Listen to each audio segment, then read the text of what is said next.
Also mentioned in this deal is Israel. What would it take for you to agree to normalize relations with Israel? Well, there is approach from President Biden administration to get to that point. For us, the Palestinian issue is very important. We need to solve that part, and we have a good negotiations continue till now. We gotta see where it will go. We hope that it will reach a place that it will ease the life for the Palestinians and get Israel back as a player in Middle East. There were reports that you had suspended talks. No, that's not true. Not true. So you think, if you were to characterize it, are you close? Every day we get closer. It seems it's for the first time real one, serious. We're gonna see how it goes. Can you make a deal with Israeli Prime Minister Benjamin Netanyahu? Is that somebody you can deal with? Well, in Saudi Arabia policy, we don't interfere of who's running each country, who's there.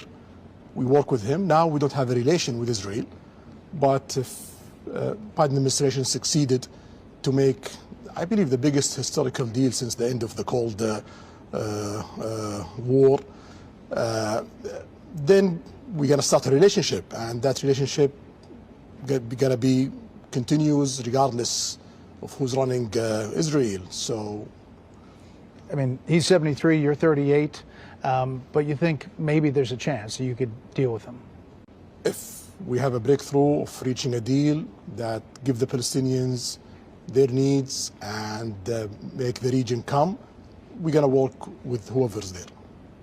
Not to go too far, but the concessions Israel would have to give the Palestinians, what would that look like? That's part of the negotiation. Okay. Yeah, I don't want to describe things because I want to see really a good life for the Palestinians. So I want just to continue the negotiation with the Biden administration to be sure. Well, on the U.S. side, would there be a defense pact maybe between the Saudi Arabia and the United States? And what would it look like? Article 5 in NATO? Yeah. First of all, we have some sort of that in the past 80 years. We are the biggest buyer from American armament manufacturing.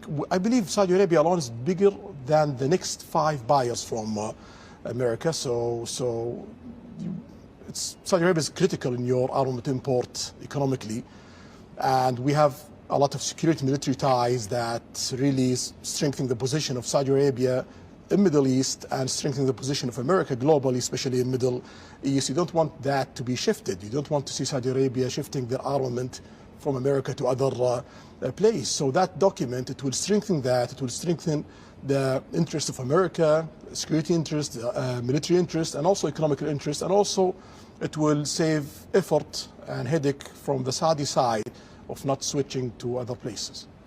You know, there are many people who wonder why you first normalized relations with Iran, a longtime enemy who back in 2017 attacked your oil facilities, but yet not yet Israel. Can you explain that? Based on situation and politics. So we have a long fight with Iran since '79. We don't want to be that the norm in Middle East. If there is opportunity to shift that and to go to prosperity and interest and working with Iran and working with the other Middle Eastern, bringing Iran to work with the Arab world, with the Middle East, why not? So the Iranian reached to the Iraqis in 2020. The Iraqis talk to us. They start to do that kind of negotiation. We have few obstacles. China come in, solve it, and then we have a good start. We hope that continues. We're trying our best, and also what we see from the Iranians, that they're taking this very seriously and they are doing their best. So we are investing in that. That's a big change, and clearly you can see outside the box on these deals. You know, you can look to that. Are you concerned, though, Iran gets a nuclear weapon, about them getting a nuclear weapon? Well, we are concerned of any country getting a nuclear weapon. That's a bad move, and you don't need to get a nuclear weapon because you cannot use it.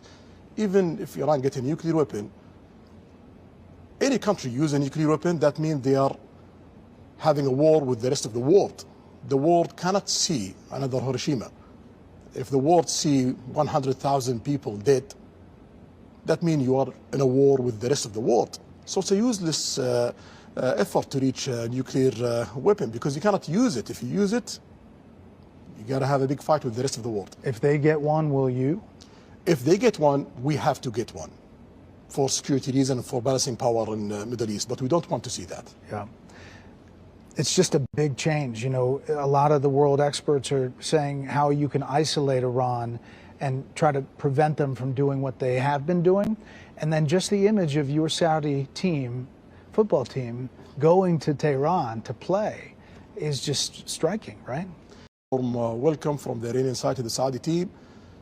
I believe Saudis take that very positively. Iran has been fighting this proxy war in Yemen against you. Just today, there were these high-level talks over the past 5 days with the Houthi rebels inside the kingdom. And the quote from your people is that it was positive. Secretary of State Blinken said that this is a time of opportunity. Do you think it is? Yeah, definitely. Our aim from day one is to have good life for the Yemenis, good life for the whole countries in the region. For us in Saudi Arabia to progress, to do really great progress and great growth and creating amazing economy in Saudi Arabia and have close to 100% of succeeding of what we're trying to get, that means we need stable region. To have a stable region, you need economical development in the whole region. You don't need to see problems in Yemen. You need to see Iraq going really forward. You need to see Iran going really forward. You need to see Lebanon going forward. You need to see the rest of the region going forward. And we are working with GCC, with Egypt, with other players in the region, and also with the global players, with our allies in America, to make that happen. That's good for the rest of the world, because you see, when the region is disturbed, ISIS come out, Al-Qaeda come out, terrorist attack come out, piracy come out. So we don't want to see these events. You want to see opportunities for American companies, for European companies, for the rest of the world, and for more growth in a place that create problems in the past few decades. I mean, obviously, more than 150,000 people died in Yemen. It's been a big humanitarian crisis, but you all put in billions of dollars to help in that, and it doesn't get covered a lot. Do you think it's close to kind of wrapping up? Well, we are the biggest country in the world who give aid to Yemen in the past and today and tomorrow. And we want to increase that, and also we want to start to invest in Yemen in the economical part in all sides of Yemen, and we are in the process of doing that, even if there is a ceasefire and there is no political agreement yet. But we are trying to push all the areas forward day by day. Just a couple more things on Iran. Do you think it was a good idea for the U.S. to allow Iran to access that $6 billion in exchange for the 5 American hostages? You know, you cannot say it's a bad or a good policy, but what I would say that it's a step. I hope that the Iranians show that getting that 6 million and getting those American backs, it's worth the effort, because that will encourage the world to do more. You mentioned China brokering that normalization with Iran. That surprised some folks. Why choose China in that role? We didn't choose China. China chose you? China chose to be a broker to make that happen.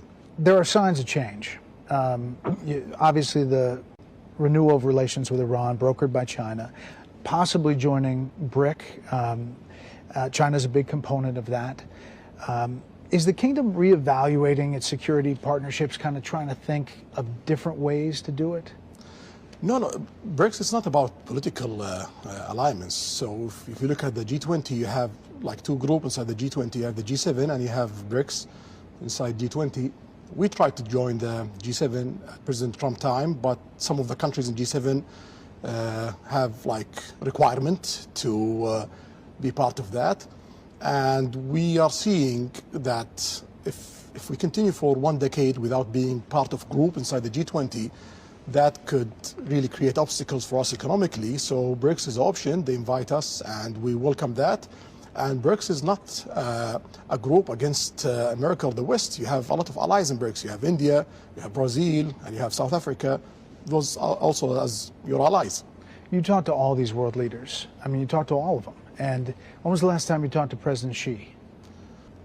Something around, I'm not sure. You've talked to him 2-4 months. Yeah, we talk a lot every year. Yeah. how do you see him? What's he like?